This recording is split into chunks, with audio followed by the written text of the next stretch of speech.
Sejam todos bem-vindos ao canal Companheiros da Luz. Leitura do livro Os Mensageiros, coleção A Vida no Mundo Espiritual, obra do Espírito André Luiz, por Chico Xavier. Antes, porém, observemos o conteúdo de revelação destaque deste capítulo. Fala de Aniceto. Os escarnecedores, os ironistas e os perturbados que não registram a dor são mais dignos de piedade, por permanecerem embotados em estranha rigidez de entendimento. É necessário reconheçamos que os que gemem e sofrem, em qualquer parte, estão melhorando.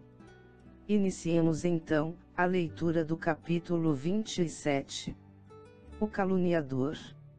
Enquanto o administrador se entregava a conversações educativas com os numerosos subordinados, Aniceto chamou-nos à pequena construção isolada e falou: vejamos outro ensinamento. Avançamos na direção de algumas câmaras separadas.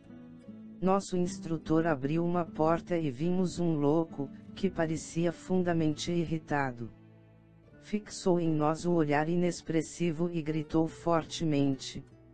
Aniceto, porém, adiantou-se e cumprimentou-o atencioso. Como vai, Paulo? As palavras, ao que senti, emitiram certo fluxo magnético e o enfermo revelou profunda modificação. Aquietou-se de súbito. Sentou-se mais calmo, embora trêmulo e espantadiço. Tem sentido melhoras, Paulo? Perguntou nosso orientador bondosamente, tocando-o no ombro. Ao contato pessoal de Aniceto, o doente mostrou algum raciocínio e respondeu: vou melhorando, graças.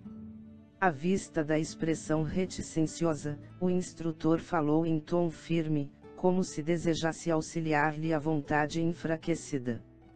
Termine. O doente fez enorme esforço e concluiu: graças a Deus. Anotando-lhe o sofrimento e a indecisão, lembrei dos enfermos das câmaras, aos quais prestava Narcisa ampla colaboração afetuosa.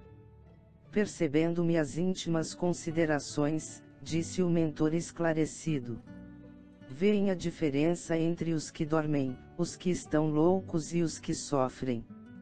Em nosso lar não temos dos primeiros, e os que se encontram desequilibrados, nos serviços da regeneração, sentem na maioria, angústias cruéis. É necessário reconheçamos que os que gemem e sofrem, em qualquer parte, estão melhorando. Toda lágrima sincera é bendito sintoma de renovação. Os escarnecedores, os ironistas e os perturbados que não registram a dor são mais dignos de piedade, por permanecerem embotados em estranha rigidez de entendimento. E, designando o enfermo sob nossos olhos, afirmou: Paulo é um doente a caminho de melhora positiva. Ainda não possui a consciência exata da situação, mas já chora, já padece com as recordações do passado triste. Recebi o esclarecimento com atenção. Lembrei-me que, de fato, os doentes conduzidos pelos samaritanos a nosso lar, em serviço diário, eram grandes sofredores. Os que não acusavam padecimentos atrozes, revelavam estranho pavor das sombras. A única entidade que ali observara, com absoluta inconsciência da própria miséria, fora a de pobre vampiro que não encontrara guarida nas câmaras de retificação. Nosso instrutor, sem qualquer preocupação de transformar o doente em cobaia, recomendou afetuoso: concentrem no Paulo a capacidade de visão. Estimulado pela experiência anterior, fixei nele todo o meu potencial de observação. Aos poucos, caracterizou-se a meus olhos a sua tela mental, parecendo formada em compacta sombra noturna. Com surpresa, divisei formas diversas que se movimentavam. Vários vultos de mulher ali surgiam, despertando-me enorme admiração. Entre eles, reparei o de Ismalia como que doente, enfraquecida, ansiosa.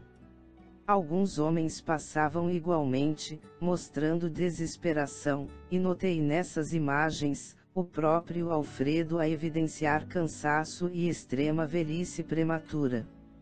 Vozes misteriosas se faziam ouvir. Sobre Paulo choviam maldições e blasfêmias.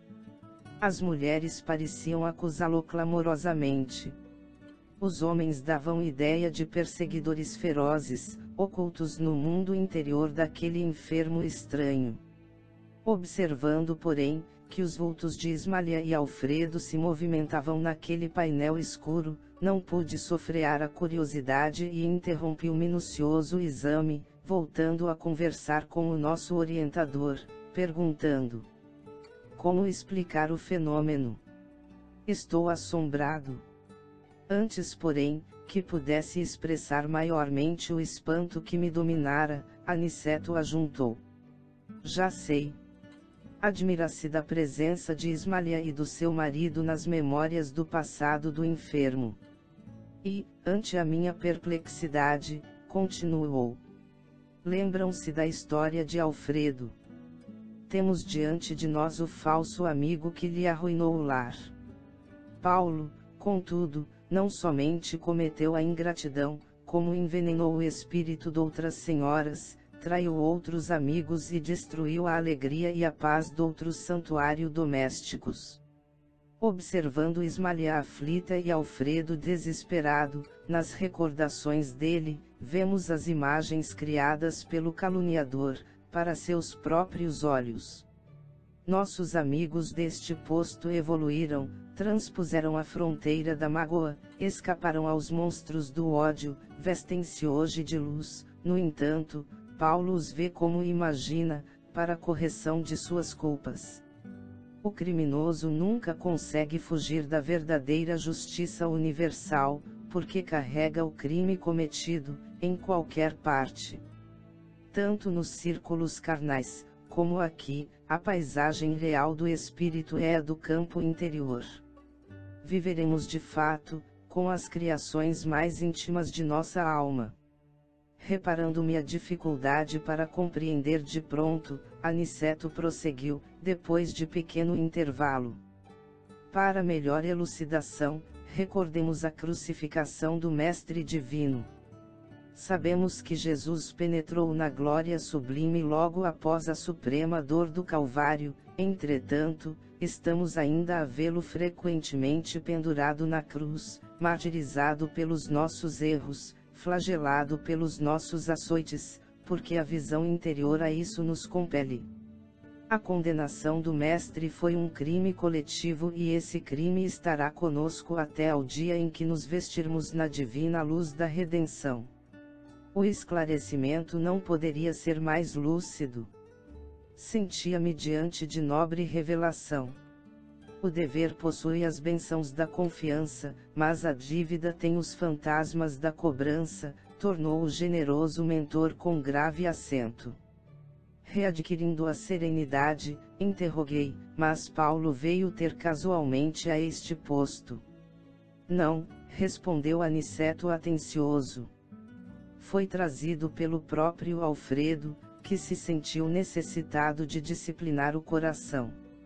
Nosso amigo, que hoje dirige esta casa de amor, desprendeu-se do mundo, sob intensa vibração de ódio e desesperação. Sofreu muitíssimo nos primeiros tempos, embora nunca fosse abandonado pela dedicação da abnegada companheira. Alfredo, todavia, não pôde ver Ismalia enquanto não se desvencilhou das baixas manifestações do rancor. Socorrido em campo da paz, compreendeu as próprias necessidades. Tão logo adquiriu algum mérito, intercedeu pelo amigo infiel, buscou-o em recanto abismal, e tão nobremente se dedicou ao aperfeiçoamento de si mesmo, que conquistou a posição de administrador de um posto de socorro. Trouxe o tutelado em sua companhia e trata-o como irmão, atualmente. Não julguem que o marido de Ismalia conseguiu essa vitória espiritual tão somente pelo fato de desejá-la.